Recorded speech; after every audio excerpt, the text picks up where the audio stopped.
नमस्कार दोस्तों, मैं स्मित मिश्रा स्वागत करता हूं एक बार फिर से आप सभी का एमजेटी एजुकेशन में। दोस्तों, अग्निपथ योजना के बारे में तो आपने अब तक जरूर सुन लिया होगा। केंद्र सरकार ने जैसे ही अग्निपथ योजना को इंट्रोड्यूस किया, उसके बाद से विरोध प्रदर्शन और जगह जगह पर विवाद शुरू हो गया है।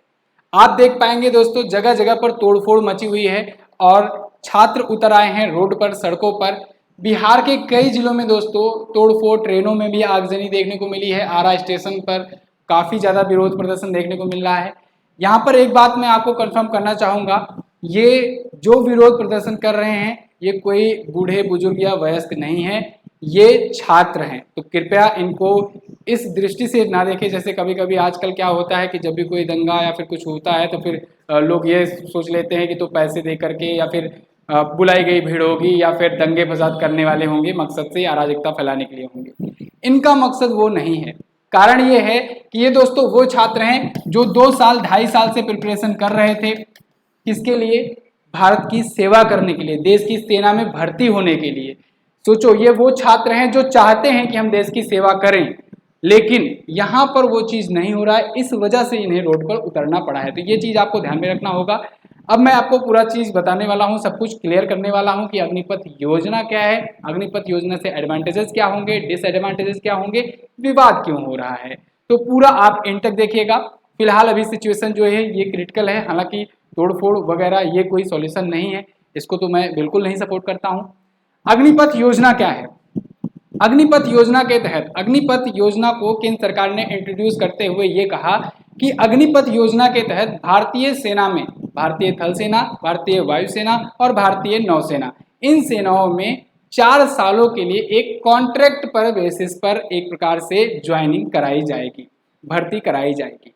ये 4 साल कौन कौन से होंगे? ये 4 साल 17.5 साल से आपकी 21 साल की उम्र के बीच के होंगे। ठीक है ना, 17 से 21 साल के बीच की उम्र का ये जो 4 साल होगा ये होगा। और इसमें उन युवाओं को भर्ती किया जाएगा जो युवा मिलिट्री में भर्ती होना चाहते हैं, देश की सेवा करना चाहते हैं। तो सरकार ने अपने हिसाब से तो बहुत ही खूबसूरत स्कीम डिजाइन करी, लेकिन हर एक चीज़ का ड्रॉबैक होता है, हर एक चीज़ के एडवांटेजेस और डिसएडवांटेजेस होते हैं। ये स्कीम के बारे में पहले कुछ चीज़ें जान लो जो सरकार ने अपनी तरफ से बताई, मतलब सरकार की क्या क्या दलील थी। सरकार का ये कहना था कि ये जो योजना है अग्निपथ योजना, इसके तहत जो ज्वाइनिंग होगी लगभग 45,000 के करीब में, लगभग में 45,000 के करीब में ज्वाइनिंग की जाएगी, जो कि अगले 90 दिनों में ही भर्ती प्रक्रिया शुरू हो जाएगी। क्राइटेरिया क्या होगा, मतलब कि किस बेसिस पर, किस आधार पर सिलेक्शन ज्वाइनिंग की जाएगी? तो ठीक उसी प्रकार से जैसा कि मिलिट्री में होता आया है अभी तक, यानी फिजिकल होगा। 10वीं और 12वीं पास होना जरूरी है, 10वीं या फिर 12वीं, और जो 10वीं पास हैं उनको 12वीं वहां पर स्पेशल तौर पर कराया जाएगा। सिलेक्शन पीरियड जो होगा वो सिर्फ 4 साल का होगा, लेकिन इन 4 सालों में जो सैलरी दी जाएगी वो 30,000 से शुरू होगी और 40,000 तक पहुंच जाएगी 4 सालों में, यानी कि लगभग 4.5 लाख पर ईयर के हिसाब से शुरू होगी और 4 साल पूरा होते होते लगभग 6.95 लाख, यानी कि लगभग 7 लाख कहें, इतना पर ईयर मिलेगा। इसके अलावा दोस्तों 11.71 लाख रुपए एक्स्ट्रा दिए जाएंगे, क्योंकि जो उस टाइम पर जो सेवा निधि कटती है उसको जोड़ करके सरकार अपनी तरफ से देगी। यहाँ पर भी आप देख पाएंगे, देखिए जैसे सैलरी में से प्रत्येक ईयर जो है वो 30% कट जाया करेगा और वही 30% जो है उतना ही सरकार भी अपनी तरफ से जुड़ करके लास्ट में मिलेगा। 4 साल पूरा होने के बाद 11.7 लाख रुपए इस पर मिलेंगे। इसमें इनकम टैक्स में भी छूट देखने को मिलेगी लोगों को। यहाँ पर आप देख पाएंगे जैसे पहले साल में 30,000 मिलती है सैलरी, 30,000 कहा गया है, तो 21,000 तो इन हैंड मिलेगी, 9,000 कट जाएगा और 9,000 सरकार अपनी तरफ से जोड़ेगी, तो ये आगे जाकर के जुड़ेगा। ऐसे ही अगले साल 33,000 मिलेगा, जिसमें से 23,000 आपको हाथ में मिलेगा और 9,900 कटेगा, 9,900 सरकार जोड़ेगी। तो ये जो सरकार जोड़ेगी लास्ट में ये 5-5-10 लाख होगा और उसमें इंटरेस्ट वगैरह जोड़ करके ये टोटल हो जाता है 11.71 लाख। और ये 11.71 लाख 4 साल के बाद जब रिटायर होगा वो व्यक्ति, वो अग्निवीर, तो उसको दे दिया जाएगा। ये तो स्कीम थी। अब इसको लेकर के भी अब आप सोचोगे तब इतना अच्छा स्कीम है तब क्यों हो रहा है ऐसा। देखिए अब इसके डिसएडवांटेजेस सुनिए। डिसएडवांटेजेस में दोस्तों पहला डिसएडवांटेज है कि सिर्फ 4 साल के लिए भर्ती क्यों? 2 साल से सेना में कोई भी भर्ती नहीं आई हुई है, 2 साल से सभी जो छात्र जो युवा हैं वो प्रिपरेशन कर रहे हैं। देखिए और देशों की बात अलग है, भारत अभी भी सेना में बहुत सारे जो ग्रामीण क्षेत्र के जो लोग ज्वाइन करते हैं सिर्फ देश सेवा के लिए नहीं जुड़ते हैं, बल्कि ये रोजगार का भी बहुत बड़ा माध्यम है। तो रोजगार अगर केवल 4 साल के लिए मिलेगा तब इसके बाद क्या गारंटी है कि वो निकलेंगे तो उनकी ज्वाइनिंग हो जाएगी कहीं और पर, वो अपना आगे करियर बढ़ा सकेंगे। दूसरा कि 2 साल से जब वैकेंसी नहीं आई है और अब बता रहे हो कि ये आएगा तो 4 साल के लिए होगा, तो क्या आप ये बता रहे हो कि अब जो पुराना मकसद, जो पुराना तरीका था रेगुलर ज्वाइनिंग वाला, वो क्या बंद हो गया है? अगर वो बंद हो गया है तरीका, तब फिर जो लोग लाइफ टाइम के लिए ज्वाइन करना चाहते हैं तो क्या ऐसा कोई प्रावधान नहीं होगा? तीसरा चीज ये, जो 45,000 की ज्वाइनिंग होगी उसमें सरकार ने कहा है कि 4 सालों के बाद 25% को रिटेन किया जाएगा। अब 25% को रिटेन किया जाएगा, लेकिन अब आप सोचो ये जो 45,000 थे जब ज्वाइन किए जाएंगे तो इनको तो उसी हिसाब से बिल्कुल देख करके, फिजिकल टेस्ट करके और सारी क्राइटेरिया देख करके ज्वाइनिंग कराई जाएगी जैसे कि रेगुलर जब ज्वाइनिंग होती थी सेना में तब होता था। ठीक है, वो क्राइटेरिया वहां पूरा करते थे, वही क्राइटेरिया यहाँ पूरा करते हैं, इनकी 45,000 की ज्वाइनिंग हो गई। लेकिन जब 4 साल बाद इसमें से 75% की छटनी करोगे तो उनको किस आधार पर छाटोगे, उनको किस आधार पर बाहर करोगे? क्योंकि वो भी तो एटलीस्ट ये फिजिकल क्राइटेरिया और ये सारा चीजें पूरा करके ही तो वहां पर आए हुए थे। किस आधार पर उनको 4 साल बाद निकालोगे? दूसरी बात, अगर 25% को रिटेन कर रहे हो, 75% को निकाल रहे हो, यानी कि आपको 4 साल बाद मिल कितने रहे हैं? 11,250। अब 11,250 ही क्या भर्ती होगी? तब ऐसे में तो सेना में तो बहुत कम हो गई भर्ती की संख्या, 11,250 ही केवल भर्ती हुई तो। ठीक है, तो ये भी एक बात है। अगली बात ये कि आप कह रहे हो वहां से निकलेंगे तो ये कॉर्पोरेट सेक्टर्स में जा सकते हैं और जगह जा सकते हैं, तो आप बताओ कि वहां से निकलने के बाद अगर 4 साल की, अगर मान लीजिए स्टडी वाला प्लेटफॉर्म छोड़ देता है, पूरा 4 साल के लिए पढ़ाई छोड़ देता है, चला जाता है सेना में कोई व्यक्ति, कोई छात्र, ठीक है, तो पढ़ाई वाले कोई एग्जाम्स तो ना ही निकाल पाएगा, ये तो मैं कह ही सकता हूँ। इसके अलावा कॉर्पोरेट सेक्टर में अगर बात करें तो कॉर्पोरेट सेक्टर में ऐसी क्या गारंटी है, कौन से कॉर्पोरेट सेक्टर में जो उसको ज्वाइन कराएंगे ही कराएंगे? प्राइवेट कंपनियां क्या है भैया कि आप काम करोगे तब हम रखेंगे, नहीं काम कर पाओगे, हमारे लायक नहीं हो तो हम निकाल देंगे। अभी आपने देखा पिछले दिनों में कई बड़ी बड़ी कॉर्पोरेट्स ने बहुत सारी छटाई करी हुई है।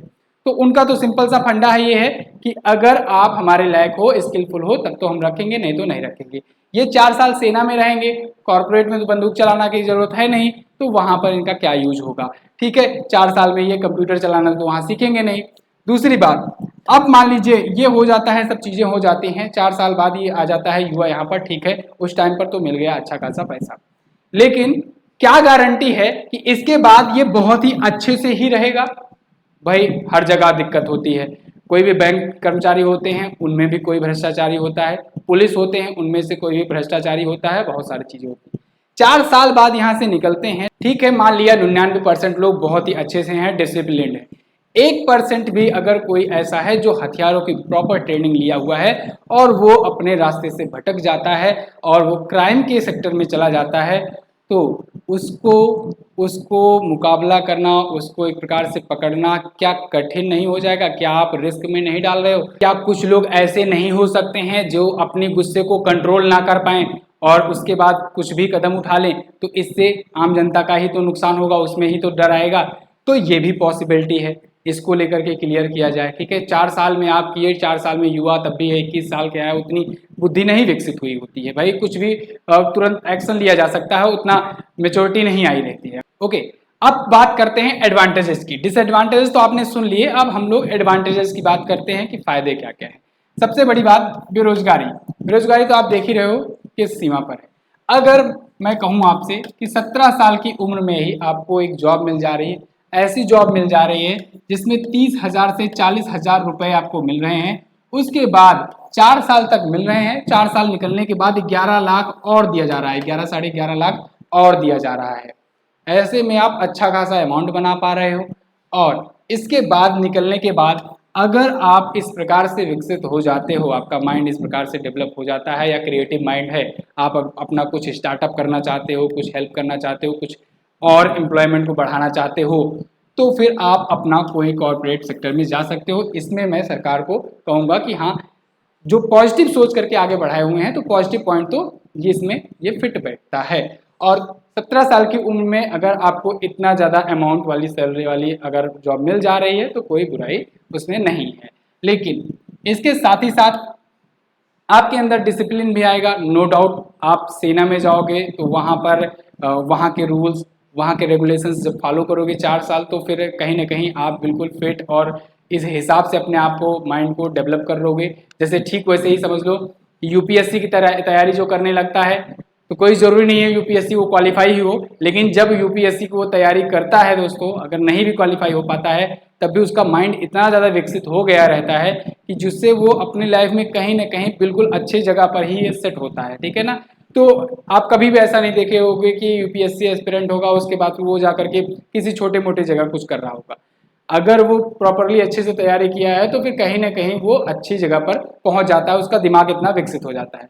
तो ऐसे कहीं ना कहीं अगर आप कोई बंदा है डिसिप्लिन हो जाता है हर चीज़ को लेकर के, तो वो अपनी लाइफ में कुछ अच्छा करेगा जरूर। तीसरा बेनिफिट ये है कि यहाँ से निकलने के बाद दोस्तों जो सर्टिफिकेट दिया जाएगा उस सर्टिफिकेट का यूज करके बैंक लोन वगैरह हर चीज़ें आसानी से मिल जाएंगी। यही सरकार का दावा है कि बैंक से लोन दिलाने की जिम्मेदारी रहेगी हर प्रकार के, अगर आपको कोई अपना स्टार्टअप वगैरह शुरू करना है तो। तीसरा चीज़, स्टार्टअप्स को बढ़ावा मिलेगा कि क्योंकि बहुत सारे स्टार्टअप इसलिए नहीं हो पाते हैं क्योंकि उनके पास अमाउंट्स नहीं रहते हैं, पूंजी नहीं रहती है, और ऐसे में अगर निकलते ही इतनी पूंजी आ जाएगी एक साथ, तो कहीं ना कहीं वो बिजनेस में लगाएगा ही, कहीं ना कहीं वो उसको पैसे को बढ़ाने के लिए इन्वेस्ट करेगा ही करेगा। तो फिर जब इन्वेस्ट करेगा तब से फिर सरकार को भी फायदा होना शुरू हो जाएगा। लेकिन एक बात और यहाँ पर मैं बताना भूल गया कि पेंशन नहीं मिलेगी।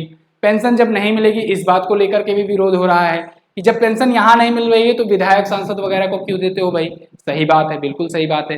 विधायक होते हैं, संसद जो होते हैं, इन लोग को पेंशन क्यों मिलती है। जब सेना में हटा दिए हो, सरकारी नौकरियों में हटा दिए हो, तो इन लोग को अभी पहले हटाओ तब तो समझ में आए बात, तब तो बात समझ में आए बराबरी की हो।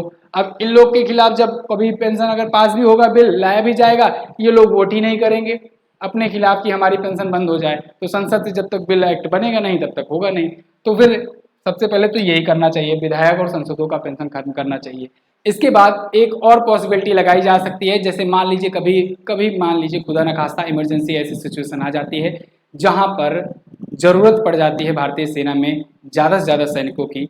मान लीजिए कोई देश से युद्ध होता है, वहाँ पर ज़्यादा से ज़्यादा सैनिकों की ज़रूरत पड़ जाती है, तो ऐसे में ये जो ट्रेंड होंगे, जो अब अपनी लाइफ में भी आगे बढ़ चुके होंगे, लेकिन क्योंकि इन्होंने ट्रेनिंग ले रखी है, इस वजह से कहीं ना कहीं ये देश के काम आ सकते हैं।